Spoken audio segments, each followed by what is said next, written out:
Hello friends, I'm Fenil Patel, an English communicator. This video is specially for IELTS students.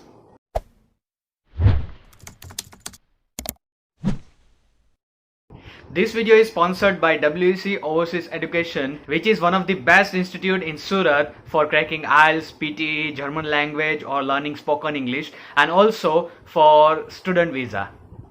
Now, as I said, this video is specially for IELTS, and in this video I'm going to give detailed information of writing task 1. Yes, in writing task, as you all know that there are two parts, task 1 and task 2. In academic writing task 1, people get any bar graph, pie chart, line graph, process chart, map and so on, and they have to describe that in minimum 150 words, and they should spend maximum 20 minutes on writing task 1.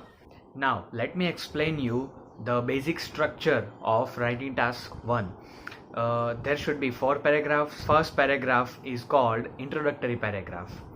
Second one is overview, and third and fourth paragraphs are body paragraphs. There is also another formation that you can use, like you can write introductory paragraph first, then you can write body paragraph 1, body paragraph 2, and at the end you can write overview.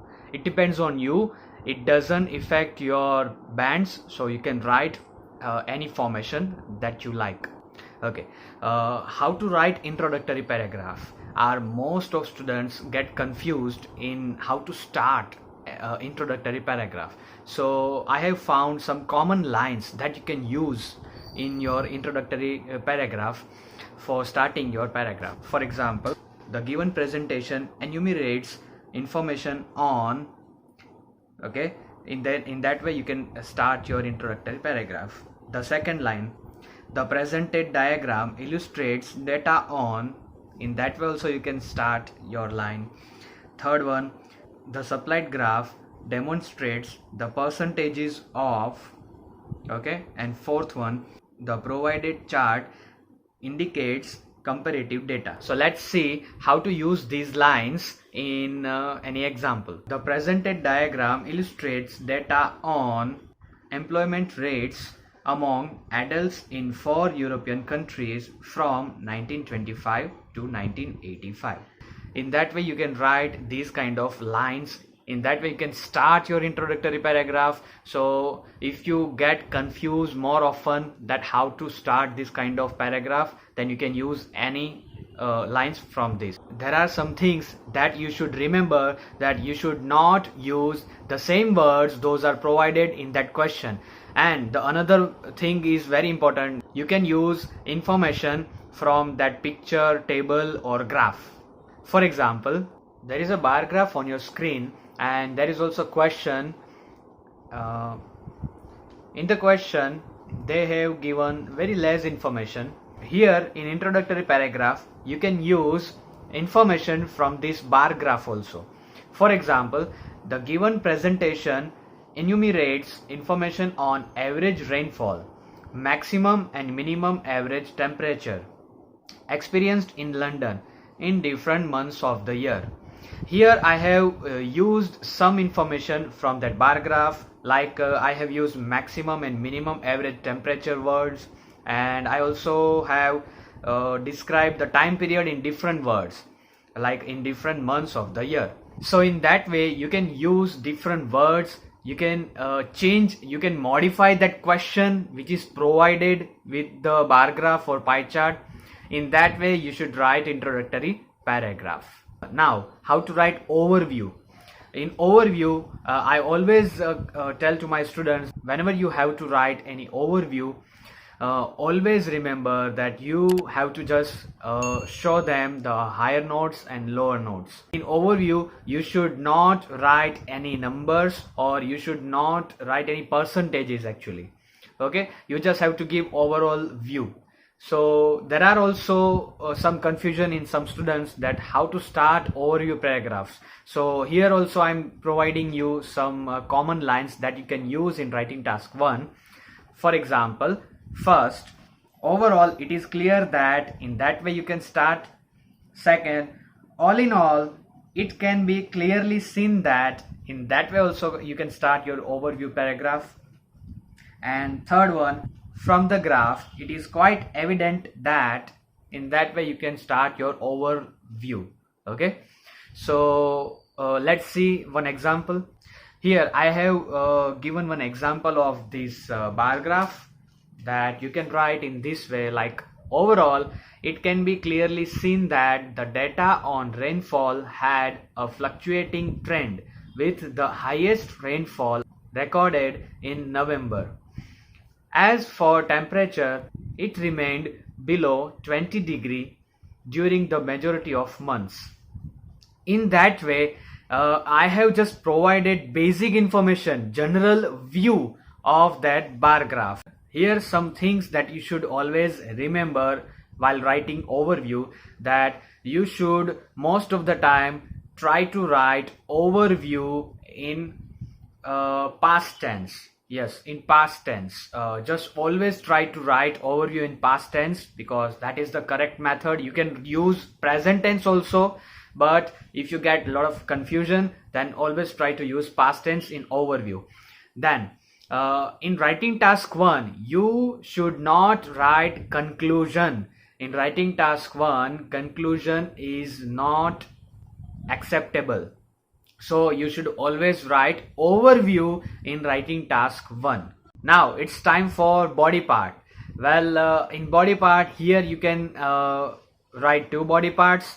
In first body part, you can describe the bar graph which shows rainfall, average rainfall, and in second body part you can write the average temperature that they have given by a line graph. Okay, so there is also some confusion in some students that how to start any body paragraph.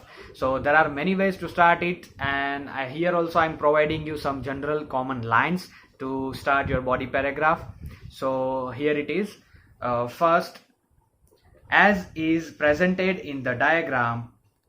Okay, in that way you can start your body paragraph. Second, the data suggests that, and that is also a way. Third one, it is crystal clear that. Okay, in that way you can start. Fourth, the diagram reveals that. Fifth, in the given time frame. In that way also you can start your body paragraph. Now the body paragraph is not just all about just showing any percentages.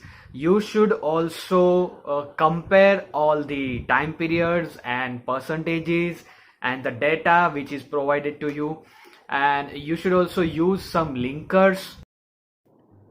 As you can see, there is one sample answer of this bar graph. The first paragraph is body part 1 and the second paragraph is body part 2. In the first paragraph, there is the explanation of average rainfall. Here it is written that in the given time frame, average rainfall is the highest in the month of November, with approximately 65 mm of rain. Here it is noticeable that they have shown 65 mm, which is approximate number. Okay, it is not fixed. So whenever this kind of percentage or number you have to write, you can use approximately, approximate, almost, around. This kind of words you should use. So they have shown the highest rainfall of November, and then after they are showing the lowest. And in the last line there is also average, like the rainfall is between 38 mm and 65 mm throughout the year. In that way they have covered all the months, all the average of rainfalls. And in the second paragraph there is the description of temperature. Here also they have shown first of all the maximum temperature, and then after they have shown the below average, or you can say that lower temperature.